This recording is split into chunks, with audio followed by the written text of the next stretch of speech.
Oi, gente! Oi, turma 201, tudo bom com vocês? Aqui é a Rafaela, professora de Geografia, e na aula de hoje nós vamos fazer a revisão do capítulo 4, que tem como tema a África. Vocês vão encontrar esse conteúdo a partir da página 12 da apostila de vocês. Como a gente já viu, a África é o segundo continente mais populoso do mundo e possui 54 países independentes. Coloquei lá no quadro o roteiro que a gente vai seguir na aula de hoje com os principais tópicos abordados. O primeiro tópico, vai ser sobre o clima do continente. A gente já viu que a África possui 4 principais tipos climáticos. O primeiro é o clima árido, tá? A gente vai ver que ele ocorre na porção norte e sudoeste da África, com a presença de extensos desertos, como por exemplo o deserto do Saara e o deserto do Kalahari. Esse clima árido ele vai ter como característica chuvas insignificantes, ou seja, um nível de chuvas muito baixo e temperaturas elevadas.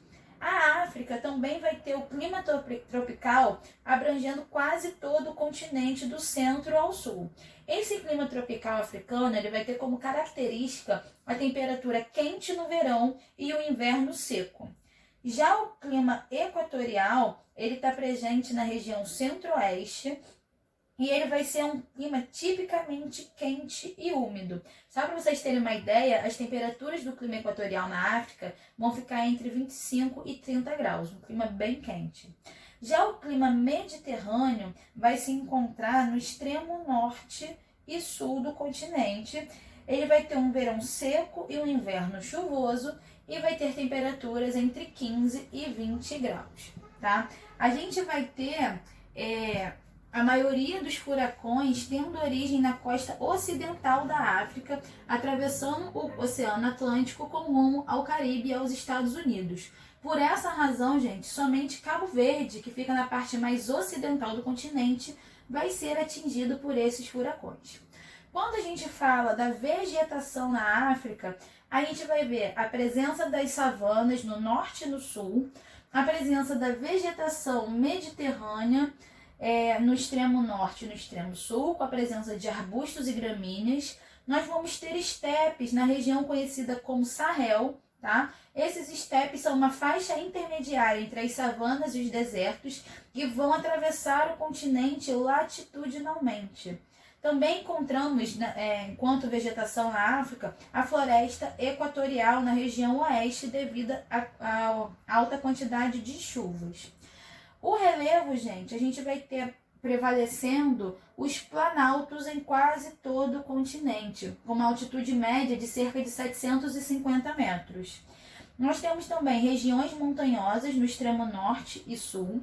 A maior montanha do continente vai ficar nessa região, que é o Monte Kilimanjaro, que se localiza na Tanzânia, e planícies no litorais.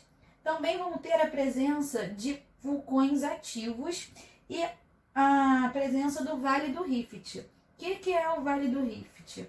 É uma fenda tectônica a leste do continente, tá bem? Quando a gente falar da hidrografia, nós vamos ter na África poucos rios, com destaque para o Nilo, para o Congo e para o Níger.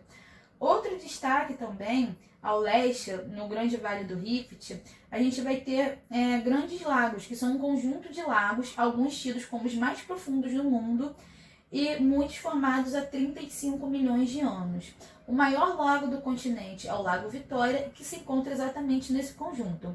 Outro lago da região é o Tanganica, o segundo mais profundo da África. Outro lago, gente, que também vai se destacar no continente é o Lago Chad, no centro do continente.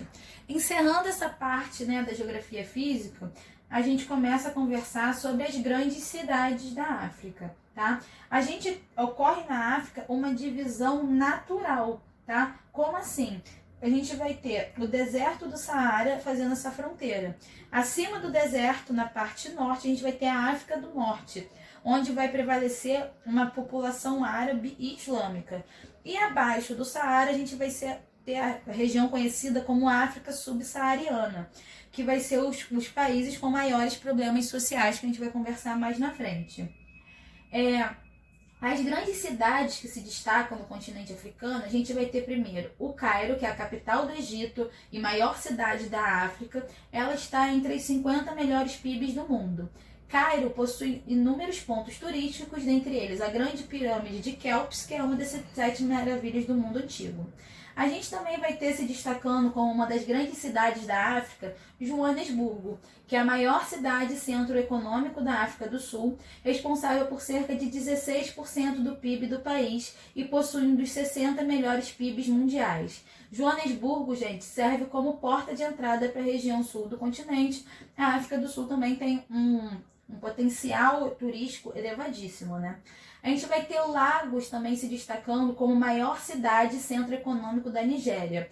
Lagos possui a maior população da África e é uma das 3 maiores populações do mundo. É um dos piores lugares para se viver. Para vocês terem ideia, ela aparece na posição 139 no ranking de 140 países. Outras cidades de destaque da África vão ser Marrakech, no Marrocos, e Argélia, tá? Quando a gente fala de indústria na África, a gente vai ter a África do Sul como sendo o país mais industrializado do continente, com destaques para as indústrias siderúrgicas, químicas e hidrelétricas. O Egito vai possuir indústrias muito parecidas com a da África do Sul, tá bom?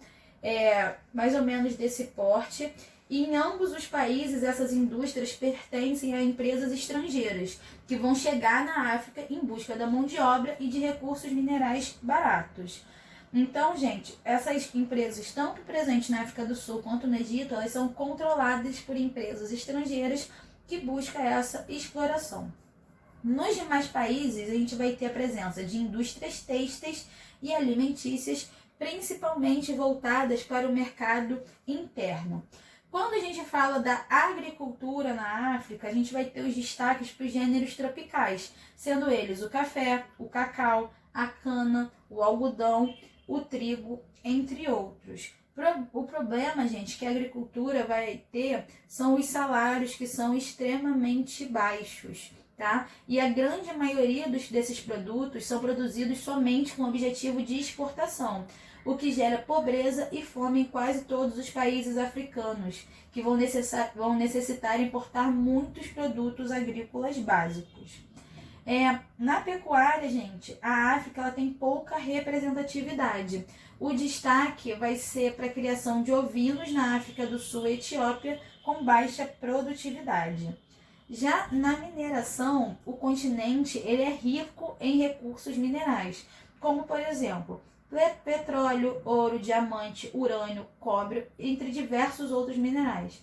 Percebam, né, gente? Petróleo, ouro, diamante, urânio, cobre são minerais de extremo valor agregado, são minerais valiosíssimos. Por que a gente tem esse quadro de miséria, então, na África? Porque esse ramo da mineração também é explorado por empresas estrangeiras e acaba fazendo com que a maior parte dessa produção, né, dos lucros dessa produção, não fiquem na África, tá bem? Já quando a gente falar do IDH, né, do Índice de Desenvolvimento Humano do continente africano, a gente vai ver que temos Seychelles, que é um conjunto de ilhas possuindo maior IDH entre os países africanos. Ainda na lista de alto desenvolvimento vão aparecer Maurício, Argélia, Tunísia e Líbia. Na lista de médio desenvolvimento vão aparecer somente 13 países africanos, com o Egito e África do Sul, e todos os demais 35 países vão aparecer na lista de baixo desenvolvimento, o que é amplamente dominada pelos países africanos, sendo a República Centro-Africana em último lugar e possui o pior índice mundial, com 0,352 pontos, lembrando que o máximo é 1, tá? E a Somália não teve seus índices divulgados. Aqui, gente, a gente encerra a nossa revisão do capítulo 4.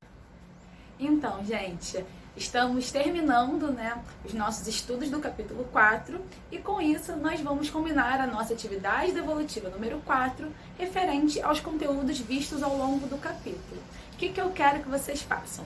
Vocês devem elaborar um resumo que contemple todos os conteúdos que nós vimos ao longo do capítulo, tá bom? Caprichem! A gente fica por aqui, um beijo, se cuidem e até a próxima. Tchau, tchau!